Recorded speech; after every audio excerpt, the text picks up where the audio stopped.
hair. All right, welcome back. It is Friday. I'm going to go over today's trades. We had 27 trade opportunities, and of those 27, 13 of them would have totally worked out. And I want to point out that in 1 hour between 7 a.m. to 8 a.m., there was five winning trades during that 1 hour, which is really rare, especially considering the first hour and a half, I only had one trade.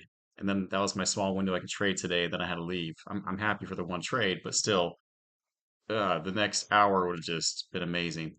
What I want to do today, though, is I want to go over the rules as to why I didn't take certain trades and what I'm looking at on my charts. And so I'm going to go back through. I'm going to go through seven of the rules, and I'm going to show you what those mean and what I'm looking at as to my decision-making trees as to, yes, I'm going to place an order and then hopefully make money with it, okay?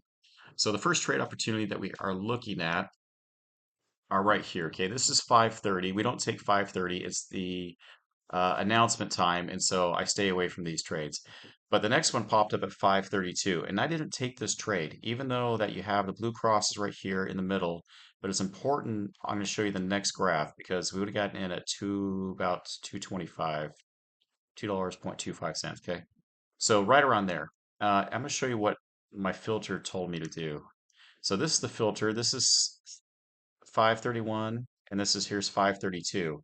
But if you look at the entry point would have been clear up here. Now, yes, I would have loved to have taken this, but this yellow line is my filter, okay? If the yellow line had not crossed these lines yet, that's what kept me out. And because the yellow line hadn't crossed these, but the price already went through, the bar, literally, this is the candle, already went through my price, I can't enter. And so I sat this one out. So this yellow line, I call it the YDL, has to cross all these lines and then also back. So it goes back and forth in order for me to enter.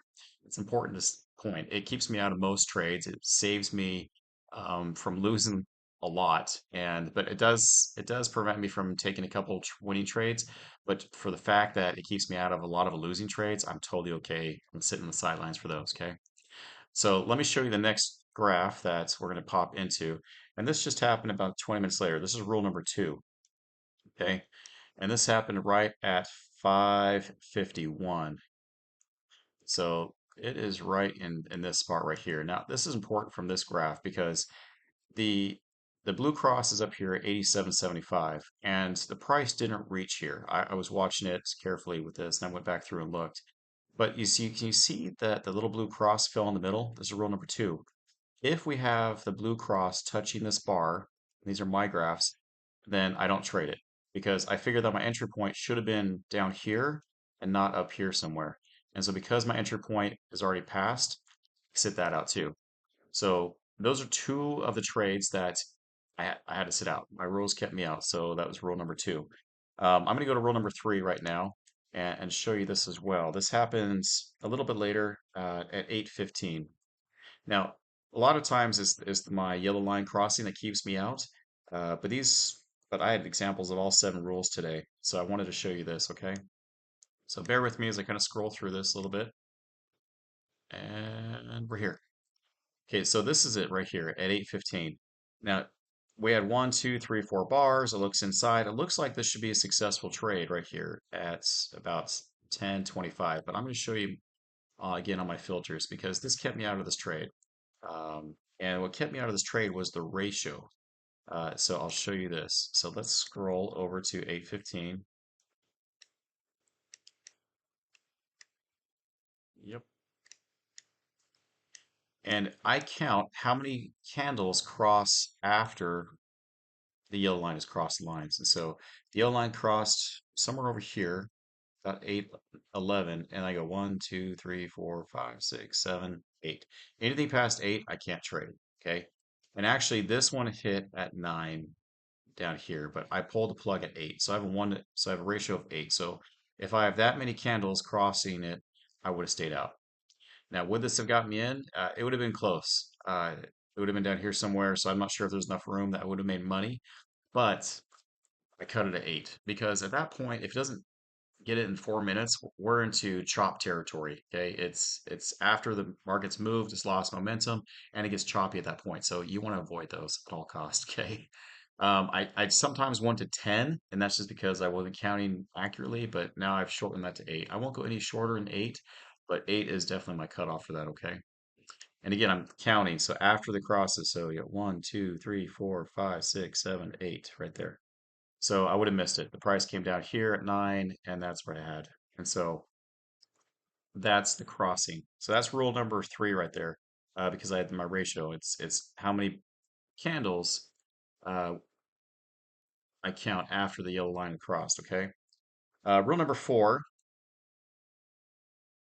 is this one right here. We're looking at rule number 4 again. So rule number 4 is that my blue crosses are inside of the ribbon. Now I do not take this trade when they're inside of the ribbon. Let me expand this out for us a little bit, and you can see this. So this has happened at 10:09, and unfortunately the blue crosses didn't get outside of the ribbon at all. Would this have made money? It got choppy in between 10 o'clock and 10:09, and so it definitely, I believe it would have gotten close to a stop loss through here, but I don't trade these. I don't even look at them. If the blue crosses are in any of the ribbon, in the blue ribbon or red ribbon, I sit out until they pop back out. So at 10:09 is definitely one that I would have sat out. Okay. The next trade I want to show you right now is at 10:28, and this is rules 6 and 7 for us. Now, this is important on this again in my charts. So I'm looking at the blue crosses, but there's only one blue cross at the top, and this line up here is called the resistance line, and the line below that down here is the support line. And so this is rule 6 and 7. So if there's only one blue cross right here, I won't take it. I need three. Two works out on occasion. I'm gonna let you know it does work out. There's a motorcycle. But I need three to make that trade. And so I would have sat this one out and been just fine with that, okay? So there's 6 and 7 on that part. Okay, last rule. And I realized I went 5 and 6, and then this is rule number 7. This is the last rule that I watch for. And the rule is the sequence of outside. And what I mean by inside outside is that I'm looking for the blue crosses if they're in between the ribbon and the center line. The center line is my gold line. And if it's in between those, it's inside. And anything outside of that is outside. So if it goes inside, outside, outside, and the third one's on the outside, I don't take it. I don't know why, but that's usually one spot where I have had losses, so I just stopped taking those. Sometimes it wins, but a lot of times it loses, so I just stopped taking that. And anytime it goes back to the inside, the sequence starts over again. So it doesn't matter, but just can't go for the third outside. And this is what this particular trade did. So let me show you this.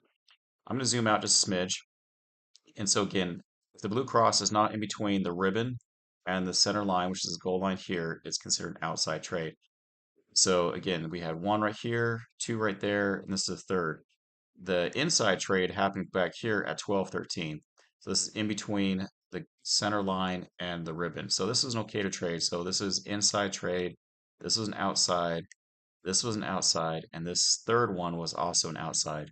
And I did look at it and it would have worked, but following my rules pretty strict, I would have sat that one out.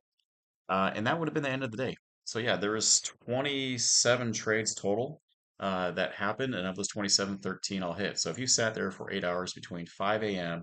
to basically 1 p.m., you would have had 13 trade opportunities, and all of them worked.